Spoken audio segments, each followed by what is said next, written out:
5 महीने की गर्भवती के साथ में सामूहिक बलात्कार में शामिल हैं, वो लोग संस्कारी हैं। लेकिन इस देश की सुप्रीम कोर्ट ने बैन लगा दिया कि 50% से ज्यादा आरक्षण नहीं होगा। क्यों लगाया? क्योंकि उनकी मानसिकता वही ब्राह्मणवादी मानसिकता है। मजबूत राष्ट्र के नहीं, एक गरीब राष्ट्र के अपनी मौज मस्ती के लिए देश को तबाह करने वाले प्रधानमंत्री हैं और कुछ नहीं, जिसे कर्तव्य का बोध नहीं है। कर्तव्य उस व्यक्ति को याद होता है जो गुलामी से मुक्त हो। अगर यह देश वाकई में मजबूत हाथ में है तो इस देश के पिछले 8 साल में 10 लाख अरबपति करोड़पति लोग इस देश को छोड़कर चले गए।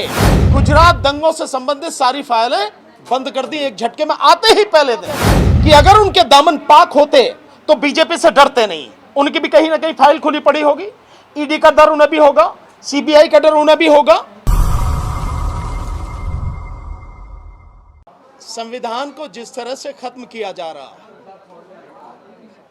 और जो लोग इसको खत्म कर रहे हैं, इसके विषय में लोगों को जागरूक करना बहुत जरूरी है। आज आप जिस सभा में यहाँ बैठे हैं, गुड़गांव में जो हुई है इसमें आपने देखा होगा, ये सभा मैक्सिमम एडवोकेट्स जो हैं भिन्न भिन्न जिलों से जो आए हैं, हरियाणा से हैं, दिल्ली से भी हैं, उन सारे साथियों की एक ये सभा आज रही है। एक तो वकील समाज को अपनी जिम्मेदारी का एहसास कराना और साथ में उस जिम्मेदारी को समझते हुए इस देश के संविधान को बचाना, इसके लिए काम करना, ये आज की सभा का लक्ष्य था, उद्देश्य था। लेकिन सर, कहा जा रहा है देश मजबूत हाथों में है।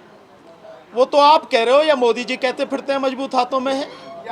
अगर ये देश मजबूत हाथों में है तो मैं आपसे 2-4 सवाल पूछता हूं और सारे मीडिया वाले साथी इस बात को ध्यान से दें और दुनिया को दिखाएं भी।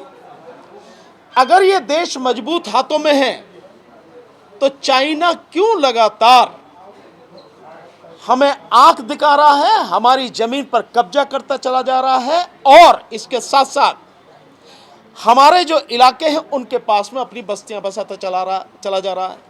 तो जो लाल आंख दिखाने वाली बात थी मोदी जी कहां गई अगर मजबूत हाथों में है? एक बात। दूसरी बात, अगर ये देश वाकई में मजबूत हाथ में है तो इस देश के पिछले 8 साल में 10 लाख अरबपति करोड़पति लोग इस देश को छोड़कर चले गए और दूसरे देशों की नागरिकता ले ली। अगर देश मजबूत हाथों में तो काहे को जा रहे भाई, वो भाग के यहां से काहे को दूसरे देशों में नागरिकता ले रहे? अगर ये देश वाकई में मजबूत हाथों में है तो हर साल इस देश से तकरीबन 7.5 और अब लगभग 8 लाख लोग हर साल बच्चे जो है पढ़ने के लिए बाहर जाते हैं और वहां से 95% बच्चे कभी लौट के वापस अपने देश भारत में नहीं आते। अगर ये मजबूत हाथों में है और अगर ये देश मजबूत हाथों में है तो पिछले 2 साल में देश के हालात इतने बदतर हुए हैं कि हर चीज में देश पीछे चला गया। लोकतंत्र के मामले में पीछे, भूखमरी में बुरी हालत है और अभी जो आंकड़े आए हैं पिछले 2 साल में 23 करोड़ लोग गरीबी की रेखा से और नीचे चले गए। ये उनसे अलग है जो पहले थे सरकारी आंकड़ों के हिसाब से, उनसे अलग 23 करोड़ लोग गरीबी की रेखा से नीचे चले गए। और अगर देश मजबूत हाथों में है तो किसान की आमदनी दुगनी हो जानी चाहिए थी 2022 तक, वो आमदनी 35% कम हो गई। कैसे? अगर ये देश मजबूत हाथों में है तो पिछले 8 साल में मोदी सरकार से 22 करोड़ बेरोजगारों ने रोजगार मांगा, नौकरी मांगी।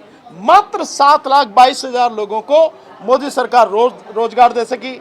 तो अगर ये मजबूत हाथों में है तो यूं क्यों है? इसके अलावा इस देश की जीडीपी लगातार गिरती चली जा रही है।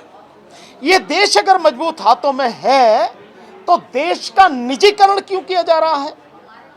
अपने यारों को, हम दो और हमारे दो को इस देश की तमाम संपत्ति क्यों दी जा रही है? क्या इसका संविधान में प्रावधान है? नहीं। अगर ये देश वाकई में मजबूत हाथों में है तो इस देश में न्याय होना चाहिए, न्याय, और न केवल होना चाहिए बल्कि दिखना चाहिए। और आप सब इस बात के गवाह हैं कि देश में अन्याय ही अन्याय है चारों तरफ, कोई किसी की सुनने वाला नहीं है। ये सारी चीजों को देखकर अब बताओ कि देश मजबूत हाथों में है या सच्चाई कुछ और है। इसमें मैं भी एक बात ऐड करना चाहूँगा। हमारा देश इस समय अडानी और अंबानी के हाथों में है, तो अडानी और अंबानी के हाथों को हम मजबूत मानने के लिए तैयार नहीं हैं। वो दोनों ही कमज़ोर व्यक्ति हैं और उनके हाथ भी कमज़ोर हैं। सर, कानून के अंतर्गत क्या सरकार में जो लोग लोकतंत्र के हित में, लोक हित में कार्य नहीं कर रहे हैं, उन्हें चुनौती दी जा सकती है, उनसे इस्तीफा? देखिए, चुनौती निश्चित रूप से दी जा सकती है। इस्तीफा आप मांग सकते हैं, लोकतंत्र है, अभी तक तो मांग सकते हैं, बट बात यह है कि चुनौती आप दोगे कहां? अगर आप सरकार को चुनौती दोगे, सरकारी स्तर पर चुनौती दोगे, सरकार में चुनौती दोगे, तो किससे कहोगे जाके? वही तो सब कुछ रेड़ की निशानी है, सब तबाह करने वाले, बर्बाद करने वाले तो वही है। तो जो लुटेरा है, बर्बाद करने वाला है, उससे क्या कहोगे भैया आप? वो कैसे बचाएगा? एक बात। दूसरी जो जगह आती है या जहां किसी को उम्मीद हो सकती है, वो है अदालत। अदालत कैसे काम करती है, इसका एक नमूना सिर्फ इसी से आप समझ जाएंगे कि वर्तमान जो चीफ जस्टिस आए हैं, आते ही गुजरात दंगों से संबंधित सारी फाइलें बंद कर दी एक झटके में, आते ही पहले दिन। तो आप अदालत से न्याय की क्या उम्मीद रख सकते हैं? इसके अलावा और थोड़ा सा बता दूं, अभी जस्टिस एनवी रमन्ना, जो इनसे पहले, इस समय जस्टिस यू ललित साहब हैं, इनसे पहले जो चीफ जस्टिस रहे हैं, वो तकरीबन 1.5 साल चीफ जस्टिस रह के गए। बड़े भाषण आपने सुने होंगे उनके, कई बार कई जगह बोलते हुए सुना होगा। लेकिन उनके सामने जो केस थे, उनमें से डिसाइड कितने किए उन्होंने? जो लोगों से जुड़े हुए थे। अनुच्छेद 370 का मामला जो कि तो पढ़ा, उन्होंने छुआ भी नहीं।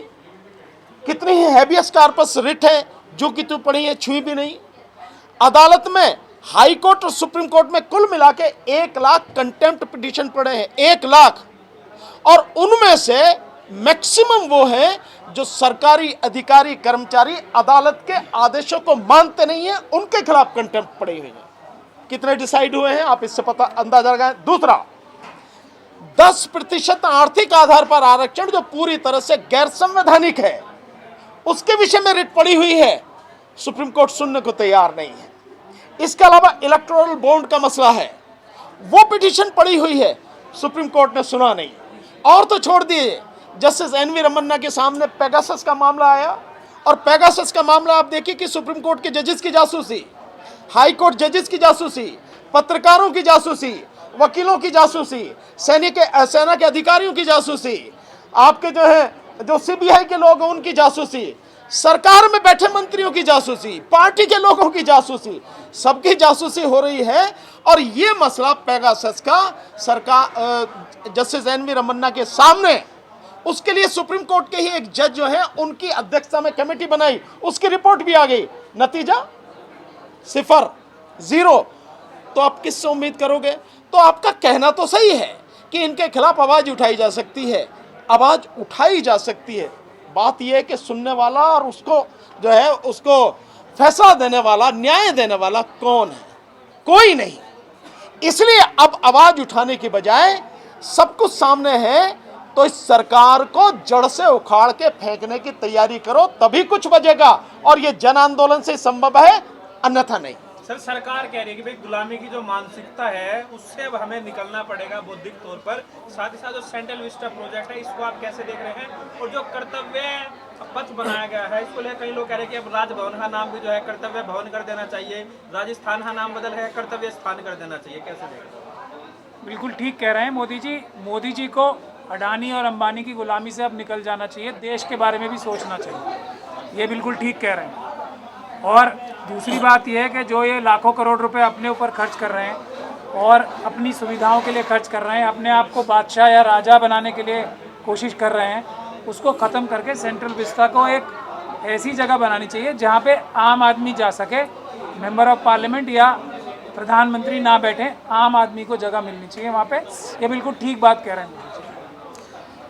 देखो, ये कर्तव्य पथ की जो बात कही है, मैं महमूद भाई की बात को आगे बढ़ाता हूँ। कर्तव्य उस व्यक्ति को याद होता है जो गुलामी से मुक्त हो। मोदी जी को तो अंबानी अडानी की गुलामी करने से ही फुर्सत नहीं है। देश का प्रधानमंत्री किसी बिजनेसमैन का गुलाम हो जाए, उसके हिसाब से काम करे तो उसे कर्तव्य क्या याद होगा। और क्या है कर्तव्य? 8,500 करोड़ का जहाज अपने लिए मोदी जी ने मंगवाया, मिसाइल भी उस पर असर नहीं कर सकता। और उस समय मंगवाया जब देश की जनता भूखों मर रही है। मैंने अभी आंकड़ा आपको दिया कि 23 करोड़ लोग और पिछले 2 साल में गरीबी की रेखा से नीचे चले गए हैं। इन हालात में आप 8,500 करोड़ का जहाज मंगाते हैं और 23,000 करोड़ का सेंट्रल विस्टा प्रोजेक्ट बनाते हैं, जिसकी कोई आवश्यकता नहीं थी, किसी भी तरह की कोई आवश्यकता नहीं थी। इसके अलावा मोदी जी की सुरक्षा पर हर साल एसपीजी का जो खर्चा होता है 600 करोड़ का बजट है। 4 करोड़ रुपए प्रतिदिन एक दिन में मोदी जी को चेहरा दिखाने के लिए विज्ञापन पर खर्च होता है। क्या कर्तव्य है मोदी जी का? भूखों को रोटी देना। मजबूत राष्ट्र के मजबूत प्रधानमंत्री, मजबूत राष्ट्र के नहीं, एक गरीब राष्ट्र के अपनी मौज मस्ती के लिए देश को तबाह करने वाले प्रधानमंत्री हैं और कुछ नहीं। जिसे कर्तव्य का बोध नहीं है, कर्तव्य का कै जिसे नहीं मालूम हो, वो आदमी कर्तव्य की बात कर रहा। बड़े बड़े शब्दों से, बड़े बड़े नारों से न तो कर्तव्य पूरा होता है और न ही देश का कुछ भला होता है।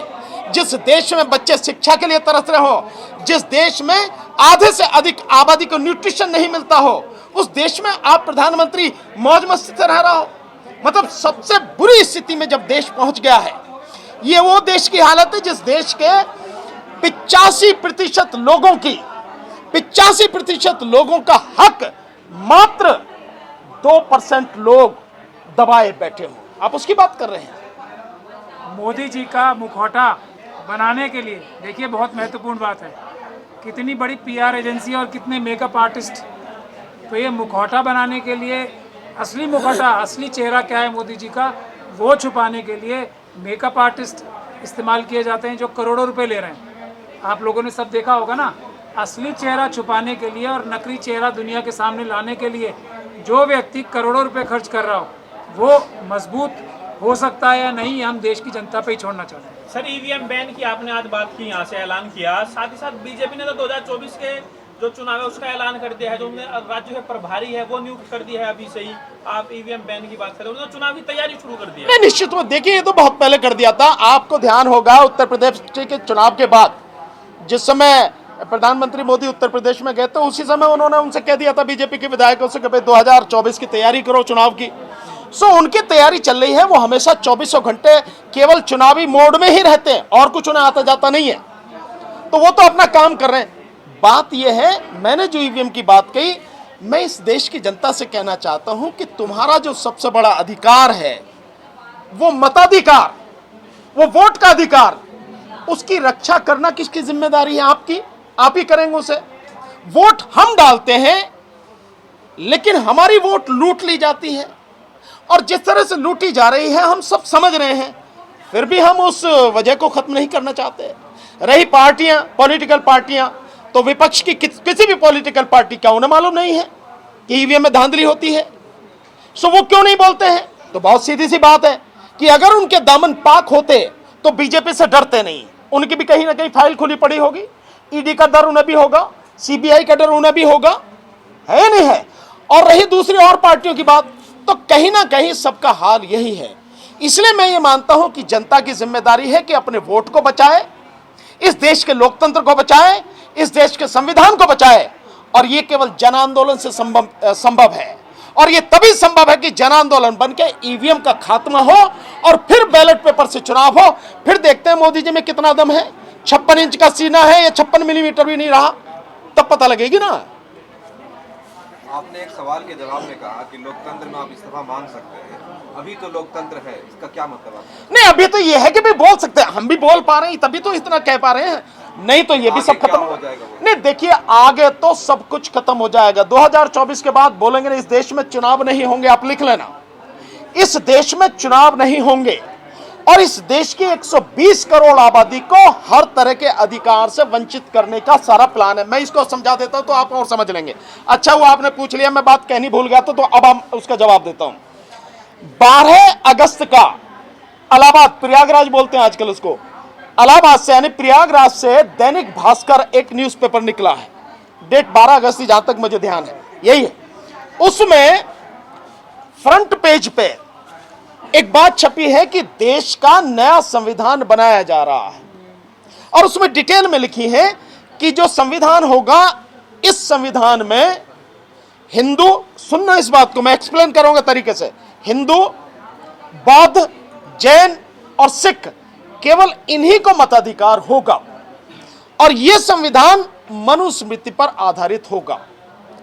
अब जब इन चारों को देंगे आप, हिंदू, बौद्ध, जैन और सिखों को, तो आपने मुस्लिम समाज को एक साइड में कर दिया, ईसाइयों को एक साइड में कर दिया, पारसियों को, यानी 3 समाज को आप मताधिकार न देने की बात तो खुलेआम कर रहे हैं। अब रहा, अभी से दूसरा आ जाइए, जो हिंदू की बात कर रहे हैं, अगर हम हिंदू हैं, यानी SC, ST, OBC ये सारे अगर हिंदू हैं, तो फिर इनको सवर्णों की तरह ही अधिकार क्यों नहीं है? जो अधिकार ब्राह्मण को है, जो अधिकार क्षत्रिय को है, जो अधिकार वैश्य यानी बनिए को है, वही अधिकार SC, ST के लोगों को क्यों नहीं है? OBC के लोगों को क्यों नहीं है? फिर उनका रिजर्वेशन क्यों खाया जा रहा? कहने के लिए SC, ST का रिजर्वेशन आज की तारीख में 22.5% है, 15% SC का, 7.5% ST का, लेकिन वर्तमान में जो प्रैक्टिकली है वो कितना है? मुश्किल से 9%। और OBC, जिस OBC की आबादी 52% है, उस अभी तो जातिगत जनगणना का जो मामला चल रहा है उसको हम साइड में कर दें, लेकिन मंडल कमीशन के हिसाब से जो रिपोर्ट है उसके हिसाब से 52% है। 52% में से आपने उसको रिजर्वेशन कितना दिया? 27%। और एक्चुअल में कितना है? वो है आज की तारीख में 5 से 6% पूरा, बस इतना। और आपको बता देता हूं, हायर एजुकेशन में OBC का 1% आरक्षण नहीं है। आप देखिए, जिसमें professor, assistant professor, associate professor, madam यहां पर बैठी हैं, उसमें 93 से लेकर 94% किसका है? सवर्णों का, और मैक्सिमम उसमें ब्राह्मण है। ये रिजर्वेशन का है। इसके अलावा जो OBC की बात है और SC, ST के आरक्षण की बात है, धीरे धीरे आप इसको खत्म करते चले जा रहे हैं। 2 चीजों को समझे। नंबर 1, कहीं भी देश के संविधान में यह नहीं है कि आरक्षण 50% तक होगा, कहीं नहीं लिखा है। लेकिन इस देश की सुप्रीम कोर्ट ने बैन लगा दिया कि 50% से ज्यादा आरक्षण नहीं होगा। क्यों लगाया? क्योंकि उनकी मानसिकता वही ब्राह्मणवादी मानसिकता है, वही ऊंच नीच वाली मानसिकता है, वही भेदभाव वाली मानसिकता है। इस देश में जो लोग रह रहे हैं, तो मान्यवर साहब काशीराम जी ने जो कहा कि जिसकी जितनी संख्या बारी उतनी उसकी हिस्सेदारी, तो दो उसको उतना। लेकिन क्योंकि आपकी मानसिकता नहीं है, तो पहले तो सुप्रीम कोर्ट ने लगा दिया कि 50% से ज्यादा नहीं होगा। अब दूसरा, 10% आपने आर्थिक आधार पर आरक्षण दे दिया। सो कितना हो गया? 50.5% पहले था, 10% ये, तो 60.5% आरक्षण हो गया। SC, ST, OBC को मिला के कितना था? 49.5। इसमें से 10% और कम कर दो, कितना रह गया? 39.5। और है प्रैक्टिकल में कितना? मात्र 9% SC, ST का और 5 से 6% उनका, इससे 15% मान लो। सो ये 85% आरक्षण कौन खा रहा है? 85%। अगर तुम हमें हिंदू कहते हो, अगर तुम हमें बराबरी से मानते हो, तो फिर ये 85% क्यों है? तुम्हारी आबादी 15% है, 15% में तुम रहो और 85% हमें दो। ईमानदारी की अगर बात है तो इसलिए जो ये कहा गया है कि हिंदू, बौद्ध, जैन और सिख इनको अधिकार होंगे, जो हिंदुओं में SC, ST और OBC होंगे, इनको ये क्योंकि शूद्र हैं उनके हिसाब से मनुस्मृति लागू है, तो मनुस्मृति में ब्राह्मण, क्षत्रिय, वैश्य और शूद्र में ये सारे हैं SC, ST, OBC। सो इनको कोई अधिकार नहीं, इनको केवल अधिकार है कि ऊपर के ये तीनों हैं, ब्राह्मण, क्षत्रिय, वैश्य, इनकी सेवा करें। तो कहने के लिए, मूर्ख बनाने के लिए, क्योंकि मुसलमान से लड़ना है, मुसलमान से लड़वाना है, उनको मूर्ख बनाने के लिए पब्लिक को जानकारी है नहीं, ज्ञान है नहीं, पता है नहीं, पढ़े लिखों को पता नहीं, तो अनपढ़ को क्या होगा, उनको मूर्ख बनाने के लिए हिंदू शब्द को जोड़ दिया, ताकि सारे ये समझे कि यार हमें तो अधिकार मिल ही रहा। अबे तुम्हें शूद्र बना दिया, हिंदू बनाते उन्होंने, मनुस्मृति लागू होते ही तुम्हारे अधिकार सारे खत्म हो गए। ये है उनकी साजिश, जिसका पर्दाफाश हमें करना है। तो वो सब कहने के लिए है, जब ये लागू हो जाएगा उसके बाद आपके पास कोई अधिकार नहीं होगा। और इस देश में अगर कोई संविधान विरोधी बात कर रहा है, यानी संविधान है फिर भी नए संविधान की बात कर रहे हैं, देश की राजधानी दिल्ली से हटा के वहां पे बनारस में ले जाने की बात कर रहे हैं, और अगले साल 2023 में उन्होंने बड़ी एक सभा बुलाई है धर्म संसद, उसमें इस संविधान के विषय में सारी करें, क्या यह देशद्रोह नहीं है? क्या सरकार ने इनके खिलाफ कोई कार्रवाई करी? क्या FIR हुई? किसी को अरेस्ट किया? नहीं, क्योंकि सरकार का पूरा सपोर्ट उन्हें मालूम है। तो इसीलिए मैं कह रहा हूं कि जब ये सब कुछ होगा किसी को कोई अधिकार नहीं होगा, ये चीज है। सर आपने इसमें एक चीज मैं इसमें बोलना चाहता हूँ। जो लोग इस बात को समझते हैं कि बाबा साहब डॉक्टर भीमराव अंबेडकर ने ही जिद करके सबको एक अधिकार दिया है, एक वोट का अधिकार सबको दिया है, वरना प्रपोजल क्या थे तब भी कि पढ़े लिखों को वोट दिया जाएगा, सबको वोट नहीं देने की ताकत नहीं दी जाएगी। वोट देने की ताकत बाबा साहब ने दिलवाई है सबको। तो ये जो लोग रिजर्वेशन नहीं दे रहे, नौकरी करने में रिजर्वेशन में चोरी कर रहे हैं, खत्म कर दिया। तो जो ताकत लेने की चीज़ है, वोट जो सत्ता लेने की चीज़ है, उसे कैसे दे देंगे? उसे कैसे दे देंगे? तो ये बात भानु जी की 100% ठीक है। 85% वोट 15% के हाथ में हो जाएगा, क्योंकि उनका वोट की हो सकता है कल ये कहें कि हमारे वोट की जो ताकत है, जो वजन है, वो बाकी लोगों के वोटों से ज़्यादा होगा। सिख लोगों के वोट की वैल्यू होगी 1, हमारे वोट की वैल्यू होगी 5, ऐसा भी तो कह सकते हैं। कुछ भी कह सकते हैं। यही तो है मनुस्मृति। तो यही होने जा रहा है। इसीलिए हमें भारत के संविधान को बचाना है, किसी भी कीमत पे बचाना है, किसी भी तरीके से बचाना है। सीधी सी बात है, इसमें कोई कॉम्प्रोमाइज नहीं। जिस तरीके से नवीन जिंदल और नूपुर शर्मा फ्रिंज एलिमेंट है, उसी तरीके से जिस कॉन्स्टिट्यूशन के, हिंदू राष्ट्र की कॉन्स्टिट्यूशन की आप बात कर रहे हैं आनंद स्वरूप जी की, क्या गवर्नमेंट उसको फ्रिंज एलिमेंट नहीं कहेगी? तो क्यों हम फ्रिंज एलिमेंट के बारे में बात नहीं, करें? अगर वो कहती, इस बात को समझने की जरूरत है। मोदी जी को समझते हो आप? नहीं समझते। अगर मोदी जी को समझते तो सवाल नहीं करते। मोदी जी क्या करते हैं कि जहां उन्हें बोलना है उनके मुंह पे बिल्कुल टेप लग जाती है, बोलेंगे नहीं। जो बाकी लोग बोल रहे हैं वो सब मोदी ही हैं, वो मोदी की ही भाषा बोल रहे हैं। लेकिन क्यों? मोदी प्रधानमंत्री हैं और देश में संदेश ना चला जाए, मोदी ने कहा, इसलिए चुप रहते हैं, कुछ नहीं कहते। अगर वो चाहते तो नूपुर शर्मा के खिलाफ भी कार्रवाई होती, अगर वो चाहते तो और जितने भी इतने इस तरह के इन्फ्रिंज एलिमेंट है सबके खिलाफ कार्रवाई होती, लेकिन नहीं। कहलवाएंगे किसी से, पर लक्ष्य उन्हीं का ही है, उद्देश्य उन्हीं का ही है। की गिरफ्तारी हुई तो किसकी? टी राजा की गिरफ्तारी हुई तो ए राजा? टी राजा जो तेलंगाना वाले बीजेपी के। भाई मेरी जानकारी में अभी कुछ है नहीं, तो इसलिए मैं कह नहीं सकता। आपसे सुना है मैंने, बाकी मैं कह मैं नहीं इस सकता। बारे में जानना चाहता हूँ, कल को गवर्नमेंट अगर इनको फ्रिंज एलिमेंट कह दे तो हम इस परसेप्शन पे क्यों गुफ्तगू करें? नहीं, प्लीज। देखिए, इसका जवाब मैं ये सीधा सीधा दे सकता हूँ कि गवर्नमेंट में और भारत में फ़र्क है।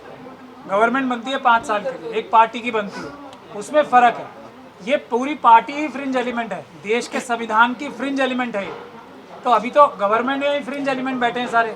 सुरेश चौहान को विकास कांगड़ा जी ये खड़े हैं, इन्होंने उनके खिलाफ FIR कराई है देशद्रोह की और आतंकवाद की। तो ये है असली बात। सुरेश चौहान को कौन सपोर्ट कर रहा है? मोदी जी और अमित शाह जी तो कर रहे हैं, वरना क्या वो भारत के संविधान के खिलाफ जाके हिंदू राष्ट्र बनाने की बात इस तरीके से खुलेआम कह पाएंगे? तो ये है असलियत। फ्रिंज एलिमेंट तो ये पूरी जो भारतीय जनता पार्टी और RSS है, ये फ्रिंज एलिमेंट है। जो अम्बेडकरवादी हैं, जो संविधानवादी हैं, वो मेन स्ट्रीम है। इसको आपको समझना चाहिए। तो सारे के सारे फ्रिंज एलिमेंट हैं।